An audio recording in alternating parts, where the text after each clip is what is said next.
Chrissy, thank you. The recall election is now less than 2 months away. Joining us now, former San Diego mayor, current Republican candidate for governor, Gavin Faulconer.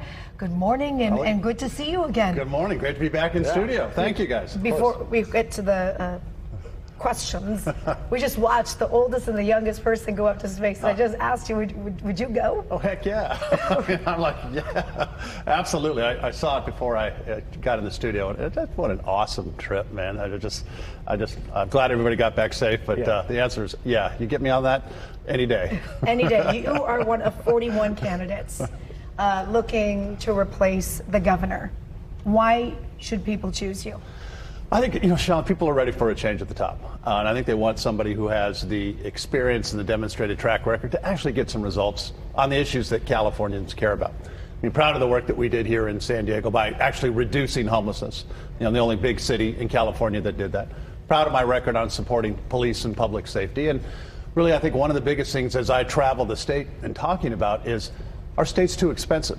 We need to actually lower the burden on Californians, which is why I put forward the largest middle-class tax cut in California history. So I think you add all that up together, I think people are ready for a change at the top and somebody who can hit the ground running. You've challenged Governor Newsom to a debate. Do you expect he'll respond? Do you expect he'll say yes? And what would that look like? Well, we haven't heard back from him yet, but I'll tell you, people want a debate. This recall has qualified. There was over 2 million Californians that signed the petition of all walks of life, all parts of our state, Republican, Democrat, Independent.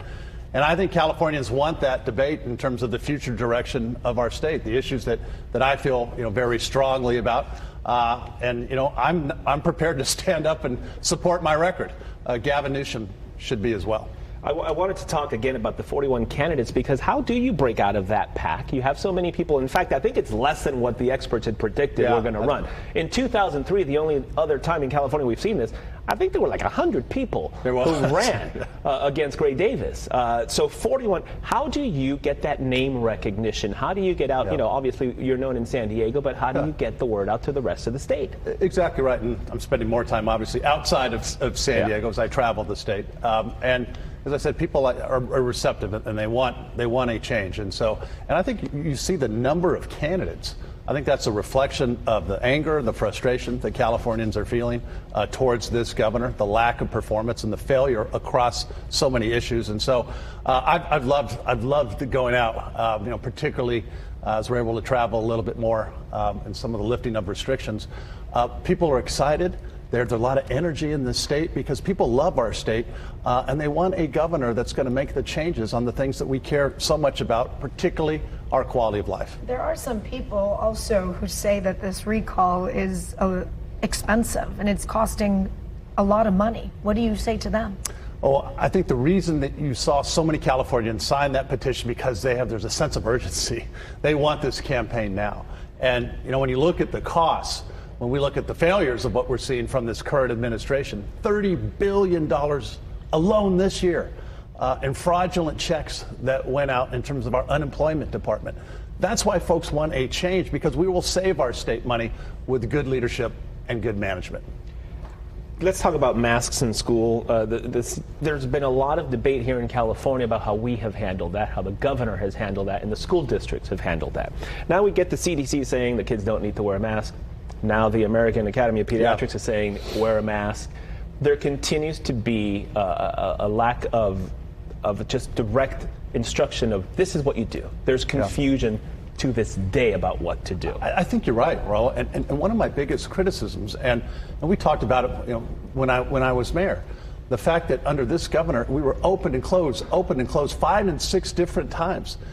So incredibly difficult for small businesses here in California. First, there was, in terms of vaccine, there was, the rates, the color-coded, the geographic, and the fact that this governor shut down outdoor dining in California with absolutely no science behind the outdoor spread and transmission of COVID-19. I think it's just one glaring example of why you have to be consistent. You have to follow the science, in this case, CDC, and not make up rules as you go.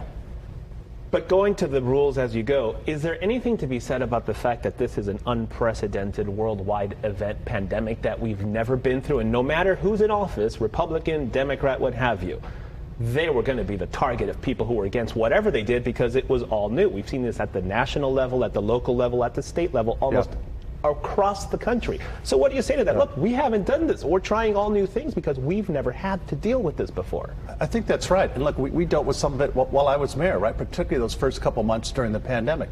And that's why I think it's important that you clearly communicate. You talk about the science and the underpinnings of what we're doing. It was and is a very difficult. But I think that consistency of approach, communicating with people, being open, being direct, that's what we've been missing. Today, also, by the way, we were just reporting on this, the memorial of the funeral for Father Joe Carroll. I was watching you over there as we were reading it. Why is this day important to San Diego? It is, Shelley, and it really is. I mean, we talk about one of the all-time great San Diegans and what he meant for hundreds of thousands of folks that most of us will never know, and that Father Joe cared. Father Joe loved people.